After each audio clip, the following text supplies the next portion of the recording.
O que faz um bom azeite? Sabe como escolher? Venha descobrir e explorar este produto tão importante da nossa gastronomia na Escola do Gosto. Dia 25 de novembro no Porto, venha provar e aprender com Ana Carrilho, Edgardo Pacheco e o chefe André Cabrita. Os lugares são limitados. Inscreva-se já em público.pt. Então vamos começar? Este é o Poder Público, a semana em debate pela secção de Política do Público. Sónia Sapage, Helena Pereira, São José Almeida. Eu sou a Ana Sá Lopes, este é o Poder Público. Estamos a gravar ao fim da manhã de quinta-feira, 1 de abril, na semana do grande confronto entre Primeiro-Ministro e Presidente da República. O Presidente promulgou as leis dos apoios sociais que violam a Lei Travão e o Primeiro-Ministro, que começou por considerar as justificações de Marcelo criativas, estou a citar, acabou por mandar para o Tribunal Constitucional, temendo que passe a existir um precedente, estou a citar, para que a Assembleia passe a desfigurar o Orçamento de Estado. Sónia Sapaz, traduz-me, por favor, do marcelês, que é uma língua às vezes exótica, esta frase que o Presidente disse ao Expresso: é o direito que serve a política, não é a política que serve o direito. E ainda, outra, a recuperação do país implica viabilizar os 2 próximos orçamentos de Estado. Isto diz Marcelo Rebelo de Sousa. Sónia. Apesar de tudo, ainda é mais fácil para mim perceber o marcelês do que o rioês ou assim uma coisa, porque eu tenho mais dificuldades normalmente em entrevistar, em perceber algumas coisas do Rui Rio. Tens razão, o rioês é uma língua difícil. Não é fácil. Mas eu acho que se introduzirmos uma pequena palavra aí, percebe-se melhor, que é o direito que serve a política, não é a política que se serve do direito para tomar as decisões consoante lhe dá mais jeito. Eu acredito que esteja aqui uma crítica implícita ao governo, porque, por um lado, através do Ministro das Finanças, João Leão, disse que não há um problema orçamental com estas medidas. E, por outro lado, através do Primeiro-Ministro, levantou uma série de questões sobre como se pagariam os apoios com o atual cabimento orçamental. Portanto, o que eu penso que ele dá a entender aqui é que, mesmo no seio do governo, houve ali certas incongruências e dá a entender que a política se está a servir do direito porque lhe dá jeito dizer que é uma questão de princípio. Quanto à segunda frase, eu penso que é uma nova formulação para uma ideia que ele já havia proferido na sua tomada de posse e que tinha a ver com o facto dele ter as preocupações centradas em 2023. Ele está preocupado com o que se passa até lá, com a estabilidade, mas com 2023 é que é para ele o grande problema. Que governo é que sai daí, que resultado eleitoral esperar, vai ou não vai haver mais fragmentação. Eu noto, não sei para quem é essa frase exata, não sei se é para o PSD, pode ser para o PSD, a apelar à estabilidade, pode ser para o Bloco, pode ser para o PCP, mas parece-me que mostra que ele está um bocadinho com a preocupação do que o Bloco vai fazer. Ele não percebe provavelmente o que o Bloco vai fazer nos próximos orçamentos e é uma tentativa de, enfim, de que as coisas se pacifiquem até lá. Mas eu acho que todas estas ideias que ele veio desenvolvendo já as tinha explorado um bocadinho no seu discurso da posse. Uhum. Não esta em relação à questão dos apoios sociais, claro, mas à estabilidade política, à preocupação, ao 2023, porque ele agora fala em 2 orçamentos até 2023. E ele até aí acredita que as coisas vão lá com palavras, a partir daí é que não se sabe, isso vai-lhe calhar ali a meio do mandato. Claro. Helena Pereira, nunca vimos António Costa tão duro nos últimos tempos, mas arriscaria a dizer que a última vez que tinha sido tão duro, ou quase tão duro, foi com o Bloco de Esquerda, quando o partido votou contra o orçamento, o último orçamento. Passámos a ter um presidente a fazer parte da chamada coligação negativa, que Costa, uma expressão que Costa gosta muito de usar, Pois, é assim, vou começar por dizer-te que não me surpreendeu a forma como Marcelo resolveu promulgar o decreto não, os decretos, tal como não me surpreendeu a resposta do governo. Primeiro, Marcelo Rebelo de Sousa, numa altura de pandemia em que ele tem feito um discurso em que é preciso realmente que ninguém fique para trás e ter muita atenção aos problemas sociais que a pandemia está a criar para além dos problemas de saúde.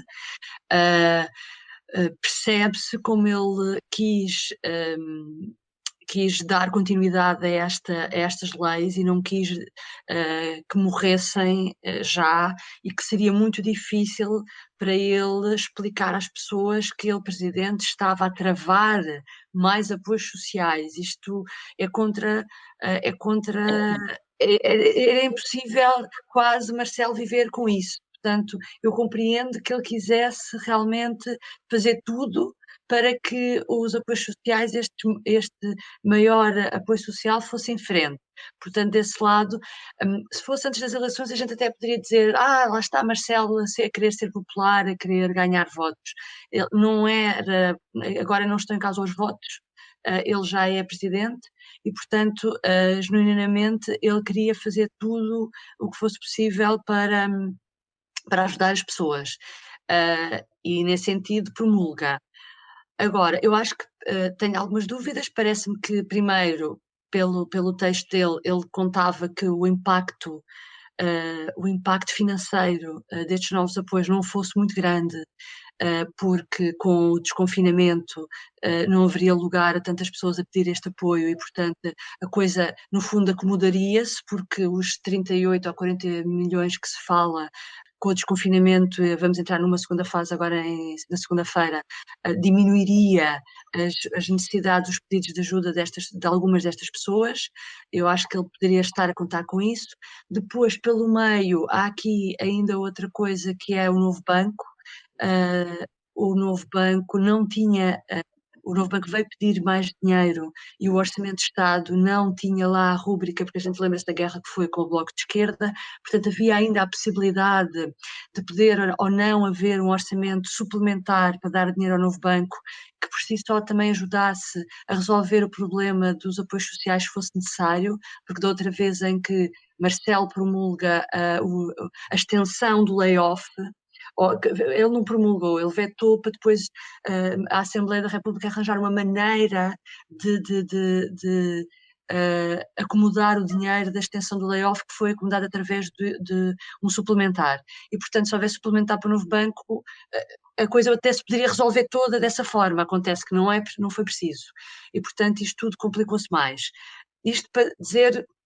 Por que razão é que eu acho que, no fundo, Marcelo fez parte desta coligação negativa. Não acho que vá fazer parte no futuro de todas as coligações negativas. Acho que este ponto dos apoios sociais na pandemia é uma questão muito sensível para o Presidente.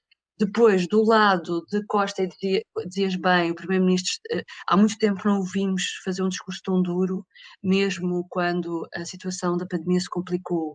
Ele vai fazer um discurso grave, mas pareceu-me nessa altura mais preocupado, foi um discurso muito preocupado com o país, não é? E ontem o que nós vimos foi um Costa na luta política, na gravidade da luta política. Ele disse é bom, não é? Ele disse sabe fazê-lo. Como? Desculpa?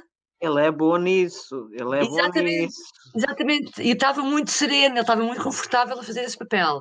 É assim, Costa, por outro lado, teve todos os constitucionalistas do lado do governo a dizer que o pôr em causa a lei travão pode abrir um precedente grave. Na quarta-feira o Primeiro-Ministro diz mesmo que é muito perigoso, ele utilizou mesmo a palavra, é perigoso, e isso abre a porta à incerteza jurídica e à instabilidade.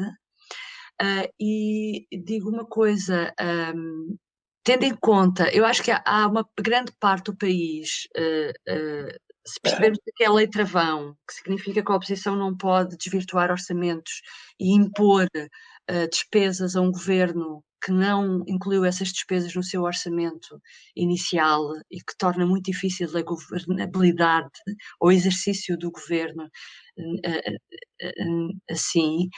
Eu acho que há uma parte do país que agradece a António Costa que ele tenha tomado esta decisão, porque não vamos agora falar dos apoios sociais e não vamos falar do que é que está em causa.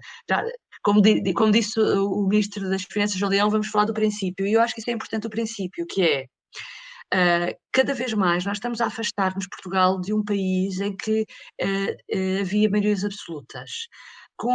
Nos últimos anos, com a fragmentação da Assembleia da República, com o crescimento de novos partidos, e quando a gente olha para a Assembleia, e pelo menos eu quando olho para a Assembleia penso, bom, nos próximos anos, à esquerda e à direita, os governos vão ou vão governar em minoria, com maioria relativa, ou vão ter que formar coligações de mais do que um partido, coligações mais do que dois partidos. E, portanto, no futuro, as condições para governar vão ser mais complicadas. Portanto, até tendo em conta o que aconteceu agora, é bom que o Tribunal Constitucional se pronuncie sobre o que é que entende que é o alcance da lei travão e que haja alguma jurisprudência. Depois já lá vamos à frente para falar sobre o que é que aconteceu no passado sobre o Tribunal Constitucional. Mas neste caso, só para dizer que António Costa fez bem em que dê a palavra ao Tribunal Constitucional para que este se pronuncie exatamente sobre como é que deve ser entendida esta lei travão, porque no futuro nós vamos ouvir falar, isto para dizer o quê? Que parece-me que no futuro nós vamos ouvir falar muito mais de coligações negativas, porque vai haver, se calhar, provavelmente, governos de maioria relativa e, portanto, as coligações negativas vão se tornar algo muito mais comum e, portanto, é bom que as regras do jogo fiquem claras. É só isso que queria explicar. São José Almeida, é agora que entramos no segundo mandato presidencial. Marcelo entrou em choque com Costa, como se calhar só tínhamos visto na altura dos incêndios. Aquela comunicação ao país que o Presidente fez naquela altura, que foi muito dura para o Governo. Sim, agora isto seja diferente, não é? Completamente diferente. Completamente Na diferente. minha opinião, isto é mais grave até.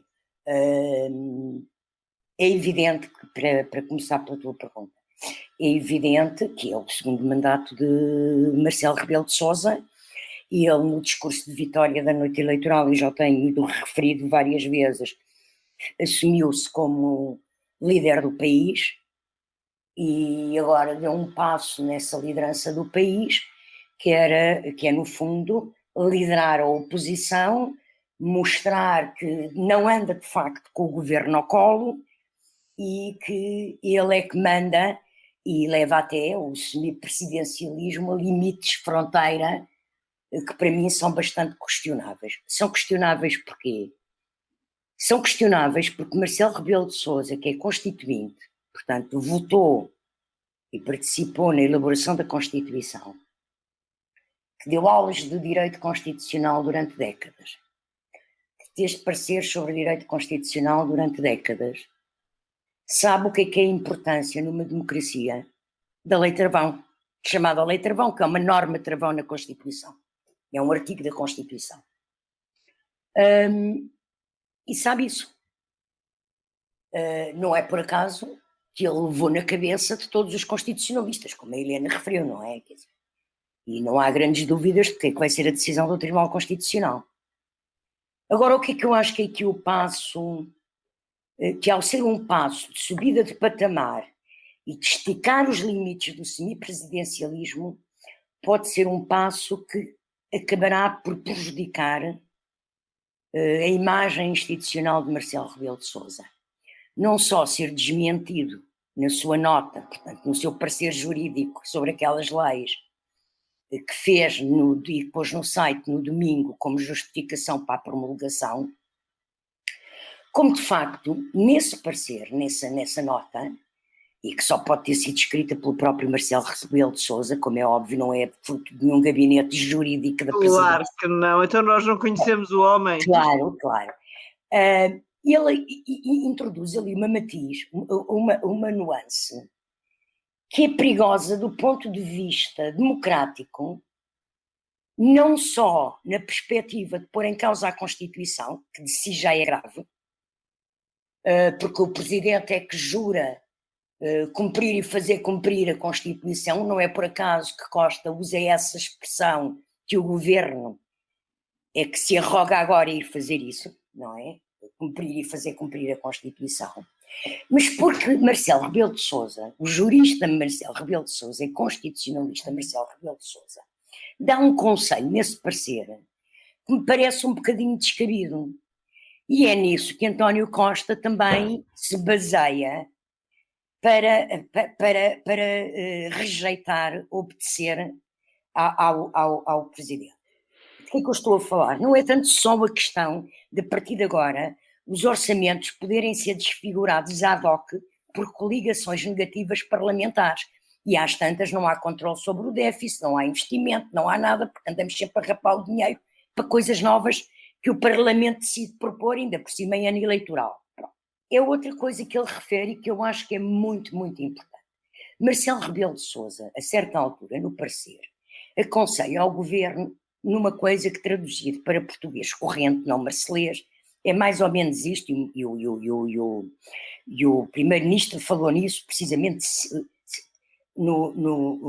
quando fez a declaração na quarta-feira, que é, bom, como as contas ainda não estão feitas nos diplomas, é evidente que isto não tem cabimento no orçamento que já está, mas vejam lá o quanto dinheiro é que conseguem rapar de outras coisas. E são precisos 38 milhões ou 40 milhões, ou lá o que é. Mas se conseguirem só 10, só houver 10, pagam só a 10. E isto introduz uma discricionariedade na democracia que vai para além da discricionariedade sobre a desfiguração orçamental e a introdução de normas orçamentais e de despesa ad hoc, para além, fruto de coligação negativa. Introduz aqui uma discricionariedade, que é isso, o Primeiro-Ministro foi muito claro ontem, na quarta-feira, ao fazer a intervenção, aproveitou isso muito bem, para desmontar o Presidente, que é o quê? Que é, então, mas quem é que o dinheiro é menos, temos só metade do dinheiro. A quem é que nós damos o dinheiro? A quem se inscrever primeiro no site? Como é que nós selecionamos a quem é que damos o apoio? Isto é a antítese da democracia, isto é o contrário da democracia, é introduzir de facto discricionariedades e arbitrariedades que põem em causa a democracia. Portanto, eu acho que para o futuro que vai sair desta crise, depois daqui a uns meses o Tribunal Constitucional vir a tomar uma decisão, é que o Presidente ficou descalço constitucionalmente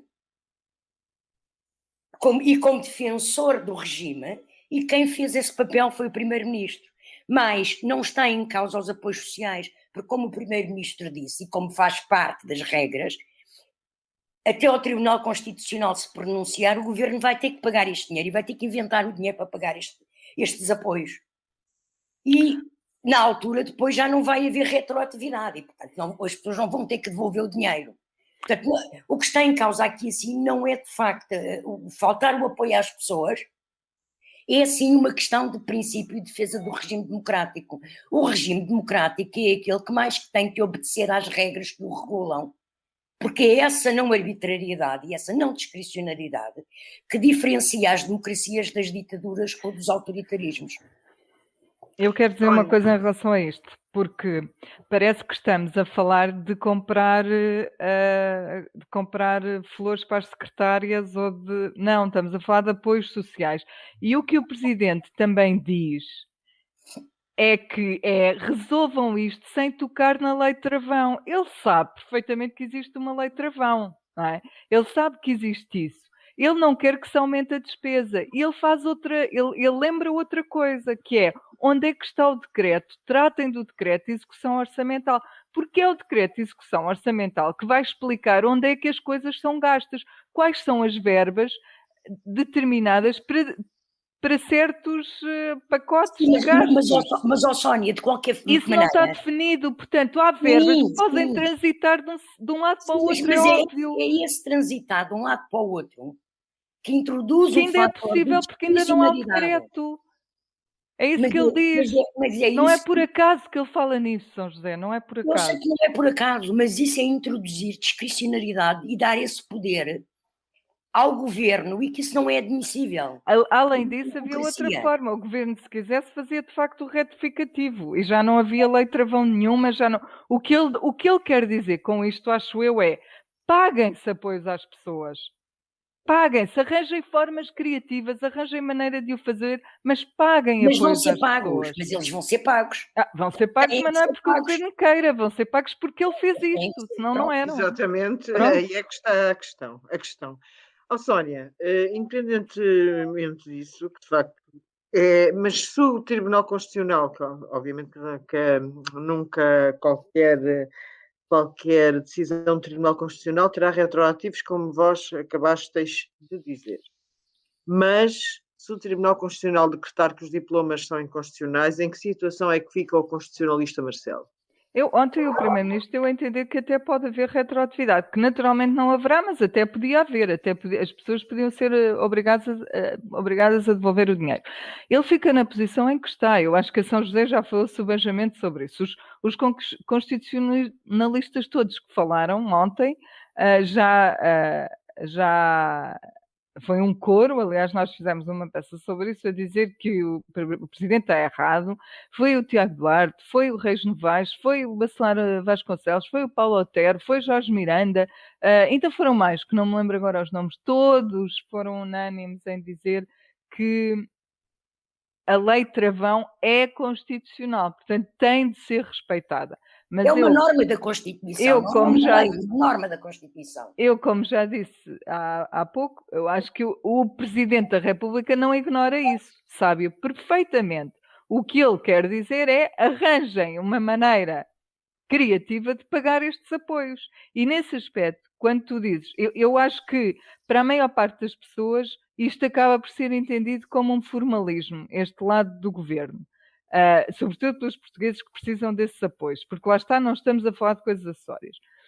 Mas em resposta à tua pergunta, onde é que fica Marcelo no meio disto tudo? Eu acho que as pessoas, a maior parte das pessoas vai entender que o Marcelo ficou do lado do povo.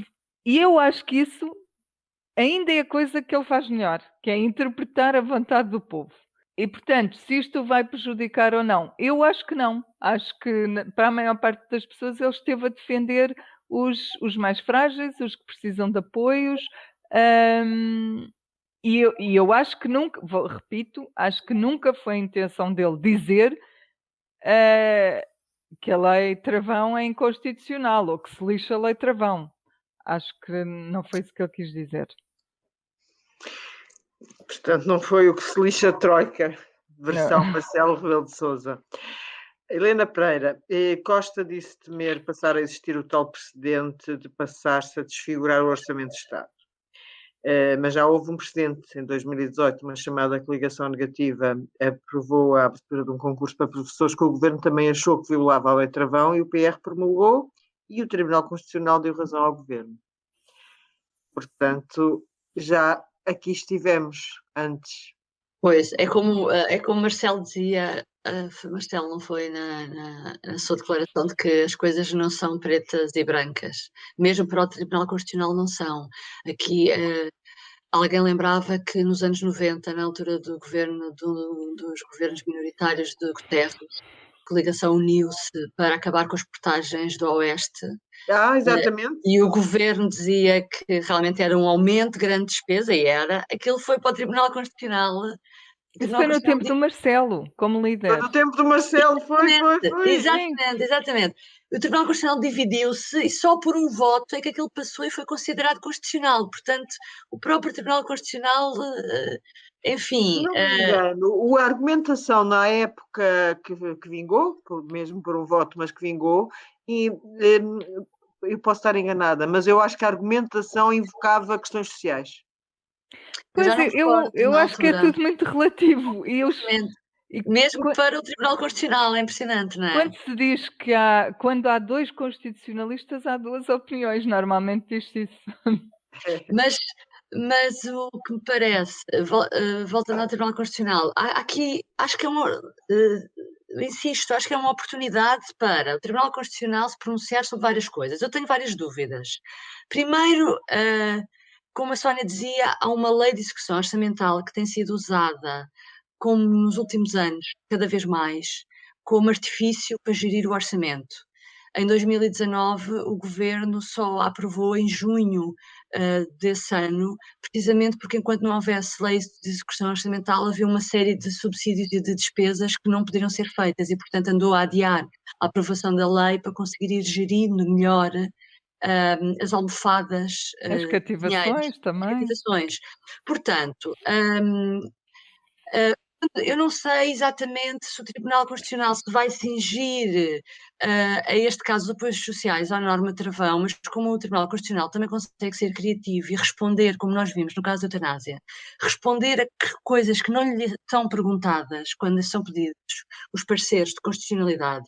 Eu gostava que o Tribunal Constitucional, e porque no passado já teve realmente também posições contraditórias, nomeadamente se pronunciar sobre, já agora, então, as leis de execução orçamental que dizem que dentro da mesma, que dão poder aos ministérios, dentro do seu dinheiro de cada ministério, de transferir dinheiro de uma rúbrica para outra, portanto, se assim for, não havia problema com os apoios sociais, tirava-se dinheiro de outro sítio para pôr ali. Por exemplo, gostava de perceber exatamente o alcance dessa lei de execução orçamental. Quando a Constituição da República foi aprovada, não havia, nessa altura, o país não sonhava que houvesse excedentes orçamentais, como nós tivemos com o Centeno. E as almofadas que existem e as cativações que são possíveis. Portanto, quando essa norma foi criada,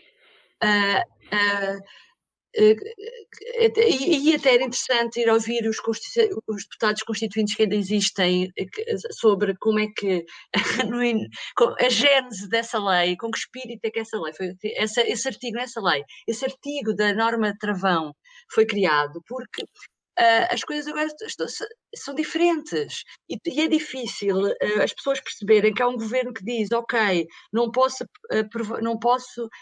dar dinheiro para isto porque há uma norma travão, quando há uma almofada criada através de cativações enorme que tem muito mais dinheiro do que 30 milhões. Portanto, estas coisas eu gostava de perceber. Por último, o artigo da Lei Travão diz mesmo na Constituição que a Assembleia da República não pode aceitar propostas que aumentem a despesa. Portanto, o problema começa logo neste caso, com o Ferro Rodrigues. Qual é o papel dos presidentes da Assembleia da República? Como nós sabemos, todas as propostas dos partidos que aumentam a despesa do orçamento, eu não me lembro de algum presidente da Assembleia da República ter dito, não senhor, não posso aceitar isto porque isto viola a Lei Travão. Mas é isso que está na Constituição. O Presidente da Assembleia da República não pode aceitar propostas, ou seja, nem as pode submeter à discussão e à votação, tem que as rejeitar liminarmente. Portanto, eu acho que há aqui uma reflexão sobre a Lei Travão, então, que passado estes 45 anos também se podia fazer. Só isso. Olha, é capaz de ser uma boa ideia. São José, Costa já ameaçou várias vezes com crises políticas, mas desta vez, curiosamente, num dos seus discursos mais dramáticos, não o fez. No princípio da semana, disse que só haveria crise política se uma moção de censura fosse aprovada pelo Parlamento. Há aqui uma mudança no primeiro-ministro. Marcelo aconselhou, aliás, a dialogar mais, sendo que é um governo minoritário. Não creio que seja uma mudança de estratégia, porque essa inflexibilidade na negociação já surgiu no último Orçamento de Estado, não é? Em que houve rompimento entre o PS e o Governo de um lado e o BE do outro. Portanto, não vejo que seja uma mudança de estratégia. Vejo é que António Costa percebeu que está verdadeiramente isolado, não é? Que cada vez vai ser mais difícil, e aqui voltamos ao início do podcast, vai ser cada vez mais difícil negociar orçamentos de Estado e, portanto, está a subir os patamares de intransigência nessa negociação. E, por outro lado, também se afirma uma independência grande em relação aos outros órgãos de soberania, não é? E faz uso dos seus poderes. Eu não vejo que haja aqui uma mudança de estratégia, mas uma subida de patamar no que é... Quer dizer, porque é assim, depois disto, quer o Bloco, quer o PCP, quando forem negociar o próximo Orçamento de Estado, sabem que há linhas que Costa não ultrapassa. E, portanto, se quiserem, de facto, negociar o Orçamento de Estado, têm que ter um pouco mais de... O PCP tem essa flexibilidade, o BE é que não tem tido tanto, ou não teve no último orçamento. E daí, isso depende de quê? De saber se quer o PCP, quer o BE, estão interessados em que haja eleições. Porque, de facto, a partir deste momento, e esta intransigência ou esta afirmação da sua independência por parte do Primeiro-Ministro, veio colocar no horizonte, com alguma veemência maior do que antes, a possibilidade do governo cair antes de 23, antes da data prevista para as próximas legislativas. Vamos passar ao desconfinamento, que enfim, que já está em curso uma parte e que será aumentado a partir da próxima semana. Sónia Sapage, vamos entrar então na segunda fase, mais escolas a abrirem, esplanadas, ginásios. Não temos a subida de casos, que acaba por ser um bocadinho inevitável. Sim, não pode ser que não esteja a contar com isso, não é? É uma coisa que decorre da abertura, já aconteceu antes, nós abrimos no verão e depois no fim do verão os números pioraram, foram piorando e no fim do verão pioraram tanto que voltámos a pôr a questão do estado de calamidade e os estados de alerta em cima da mesa e acabámos no fim por voltar ao estado de emergência. Acho que é natural que isso aconteça, preocupa-me mais o que está a acontecer nos outros países à nossa volta, na França, na Alemanha, que estão a fechar outra vez, por causa do aumento de casos relacionados com a variante inglesa. E isso, mais do que as escolas, mais do que os restaurantes, mais do que enfim, o nosso dia-a-dia comum, o que me preocupa depois é esse lado que também é um bocadinho inevitável, porque vamos ter de abrir fronteiras aéreas e terrestres e etc. Mas preocupa mais essa fase, quando voltarmos a ter turismo, quando voltarmos a estar mais frágeis perante as ameaças dessas estirpes externas que se tornaram mais perigosas. Por agora acho que já é uma coisa que nós todos desejamos tanto que os primeiros números não nos vão assustar, espero que não se façam muitas asneiras. Nós agora temos aquele quadrozinho dos 4 quadrados para perceber sempre em que posição estamos, portanto também nós próprios temos a responsabilidade de conter, de nos contermos e de nos mantermos ali no quadradinho verde, um bocadinho mais acima, um bocadinho mais abaixo, mas de nos mantermos por ali. Espero que essa subida seja assim muito lentinha para podermos Esperemos todos usufruir do verão. Sim, esperemos que sim, porque acho que começamos a ficar desesperados com este confinamento. Há quem receie já uma outra vaga em maio, em finais de maio. Nem quero pensar nisso. Sim, não vamos pensar nisso. E para já, Helena Pereira, vou-te fazer uma pergunta para não pensares nisso. Já escolheste a esplanada onde vais almoçar na segunda-feira? Acho que já pensei nisso, porque deixa só contar então algo da minha vida pessoal. Quando foi do anterior desconfinamento, como a gente não podia ir até muito longe, no fundo, eu para desconfinar ia à esplanada aqui do café mais perto de mim. E passei a ir muitas vezes lá almoçar, em vez de ir à tarde tomar café, aproveitava a hora do almoço para sair de casa e arejar, não é? E então ia almoçar à esplanada. Acontece que esse café, desde há 2 meses que entramos no confinamento, fechou, nem nunca mais vendeu nada ao Postigo. E eu temo que não venha a abrir mais, sabes? Porque continua a estar fechado. Portanto, já pensei nisso. A partir de segunda-feira estou curiosa para saber se vai abrir mesmo, porque nunca abriu na venda ao Postigo, ao contrário dos outros todos. Há Foi muitos uma que se calhar já não vítima. vão abrir. Sim, é o Vavá, até posso dizer, é o Vavá, que é aqui ao pé de casa, que é um café tão antigo e é uma pena, pronto. Pois é, o Portanto, Vavá. é, vamos ver se vai abrir, porque senão vou Mas ele ter que no escolher outro. outro confinamento abriu?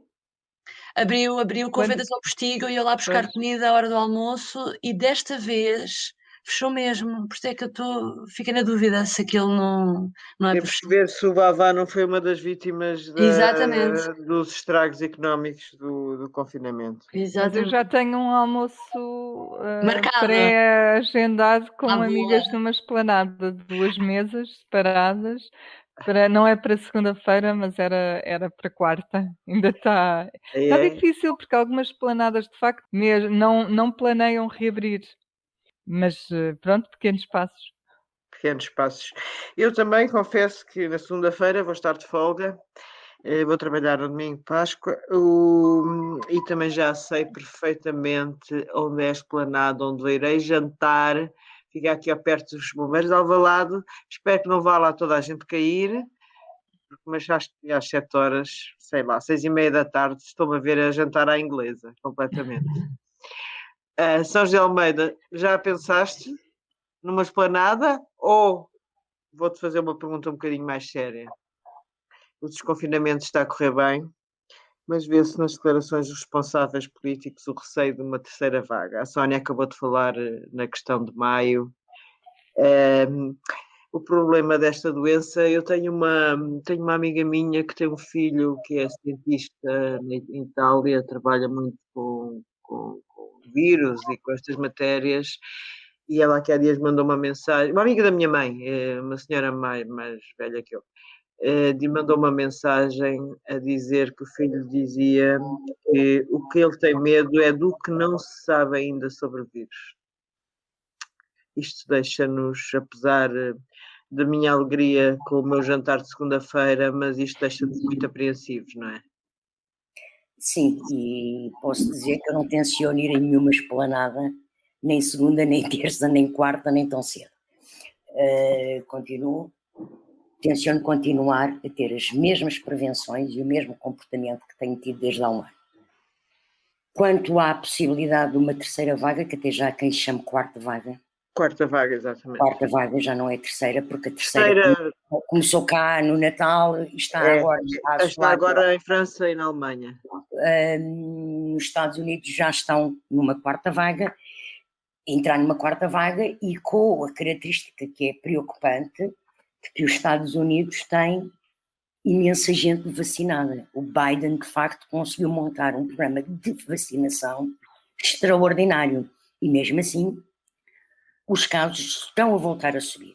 São José, mas isso é uma coisa que me intriga, porque estes países europeus também já têm muitas vacinas e as vagas são porque se brutais. calhar a vacina, enquanto não houver imunidade do grupo, não funciona para Mas nada. mesmo assim a vacinação na França e na Alemanha não está assim tão boa como está nos Estados Unidos. Pois não, porque a Europa tem o problema de... Não está como nos Estados Unidos. Desgraça. Os Estados Unidos está muito mais avançado. Estados Unidos e Israel. Mas aconteceu em Israel também, eles estavam super vacinados e tiveram... Sim, e tiveram, pronto, é assim, nós não sabemos de facto o comportamento do vírus, as consequências do vírus e, portanto, a responsabilidade é muito grande. Agora, é evidente, e para ser muito rápida, que já estamos adiantadas na hora, é evidente que eu tenho o pior dos temores, ou seja, não tenho nenhum otimismo em relação a este desconfinamento.